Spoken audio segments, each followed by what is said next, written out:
ถามข้อนี้เขาจะถามหาข้อผิดเนาะหรือว่าข้อที่บ่ตรงกับเนื้อในของบทเรื่องเนาะก็คือภาษาเกาหลีเนาะ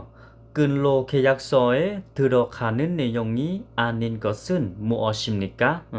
สิ่งที่บ่เข้ากับเนื้อในของใบสัญญาเฮ็ดเวียกเนาะ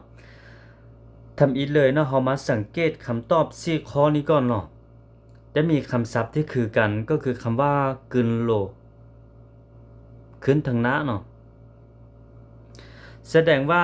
คำศัพท์ที่คือการขึ้นทางหน้านี้เฮาบ่จำเป็นไปใส่ใจเนาะตัวที่เราควรใส่ใจก็คือคำศัพท์ทางหลังของคำว่ากึนโลเนาะก็คือคำว่าคีกันกับสีกันแล้วก็อิดกึมแล้วก็ชิมีเนาะเฮามาเบิ่งในบทเรื่องนี้ว่ามีคำศัพท์พวกนี้อยู่ในบ่เนาะเออเฮามาสังเกตเทื่อละแถวไปเนาะเทื่อละประโยคไปเนาะว่ามีบ่เนาะคำว่าคีกันเนาะ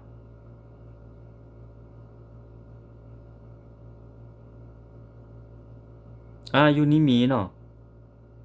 คำว่าสีกันได้มีบ่เนาะอยู่นี้ก็มีเนาะสีกันเนาะอิบกึมได้มีบ่เนาะอิบกึมนี่ก็มีเนาะแล้วคำว่าชีมีได้มีบ่เนาะ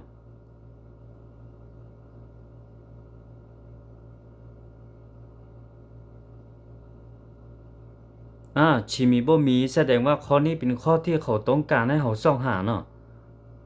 เป็นข้อที่บ่ตรงกับเนื้อในแต่ว่าเป็นข้อที่เขาต้องการให้เราส่องหาเนาะวิธีสังเกตเนาะคำว่ามีคำที่คือการขึ้นทางหน้านี้คำที่ขึ้นทางหน้าคือการเฮาบ่จำเป็นไปสังเกตเนาะเฮาไปสังเกตคำทั้งหลังเนาะแล้วก็ประโยคที่เขาบอกให้เฮาไปซ่องข้อผิดเนาะเฮาสังเกตตัวนี้เนาะ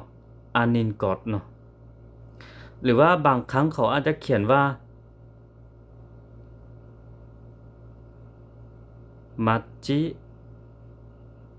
อันนินกอดหรือว่าทารึนกอด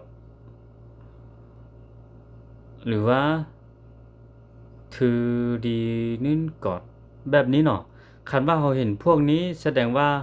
เขาให้เราไปซอกตัวที่ผิดเนาะหรือว่าข้อที่บ่ตรงกับเนื้อในเนาะอ่าวิธีสังเกตก็ประมาณนี้เนาะ